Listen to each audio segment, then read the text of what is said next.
Artigo 525. Transcorrido o prazo previsto no artigo 523, sem o pagamento voluntário, inicia-se o prazo de 15 dias para que o executado, independentemente de penhora ou nova intimação, apresente nos próprios autos sua impugnação.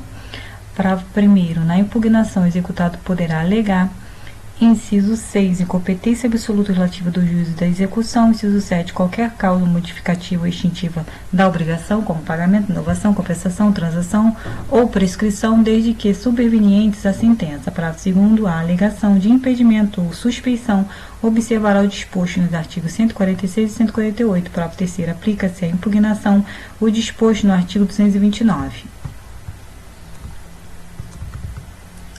Parágrafo 4º, quando o executado alegar que o exequente em excesso de execução pleiteia quantia superior à resultante da sentença, cumprir-lhe-á declarar de imediato o valor que entende correto, apresentando demonstrativo discriminado e atualizado de seu cálculo.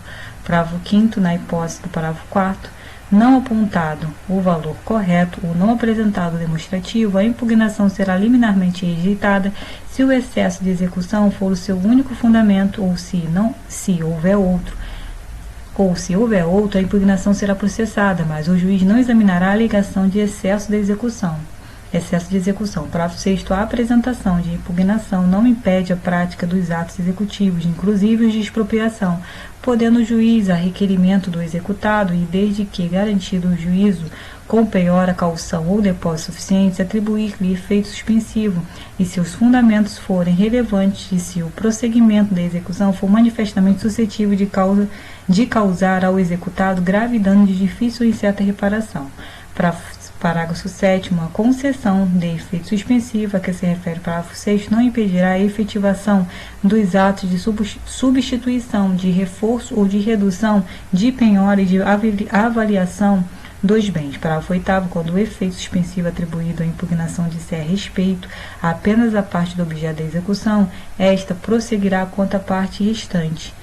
Parágrafo 9º, a concessão de efeito suspensivo à impugnação deduzida por um dos executados não suspenderá a execução contra os que não impugnaram, quando o respectivo fundamento disser respeito exclusivamente ao impugnante.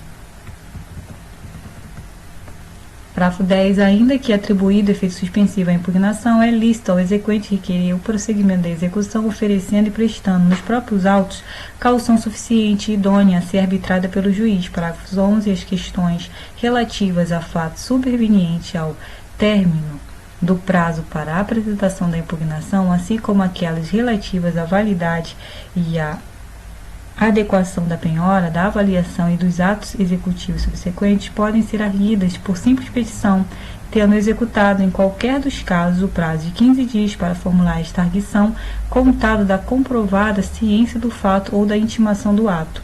Parágrafo 12.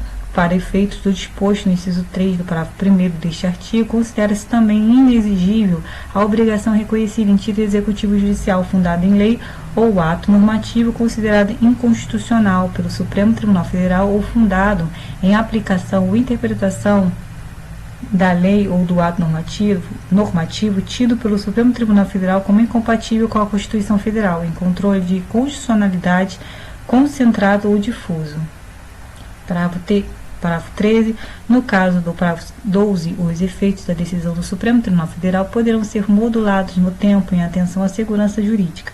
Parágrafo 14. A decisão do Supremo Tribunal Federal referida no parágrafo 12 deve ser anterior ao trânsito em julgado da decisão exequenda. Parágrafo 15. Se a decisão referida no parágrafo 12 for proferida após o trânsito em julgado da decisão exequenda, caberá ação rescisória, cujo prazo será contado do trânsito em julgado da decisão proferida pelo Supremo Tribunal Federal. Artigo 526. É lícito ao réu, antes de ser intimado para cumprimento da sentença, comparecer em juízo e oferecer em pagamento o valor que entender devido, apresentando memória discriminada do cálculo. Parágrafo 1º. O autor será ouvido no prazo de 5 dias, podendo impugnar o valor depositado sem prejuízo do levantamento do depósito a título de parcela em controvérsia. Parágrafo 2º. Concluindo o juiz pela insuficiência do depósito sobre a diferença, incidirão multa de 10% dos honorários advogatícios, também fixado em 10%, seguindo-se a execução com penhora e atos subsequentes. Parágrafo 3º. Se o autor não se opuser, o juiz declarará satisfeita a obrigação e extinguirá o processo.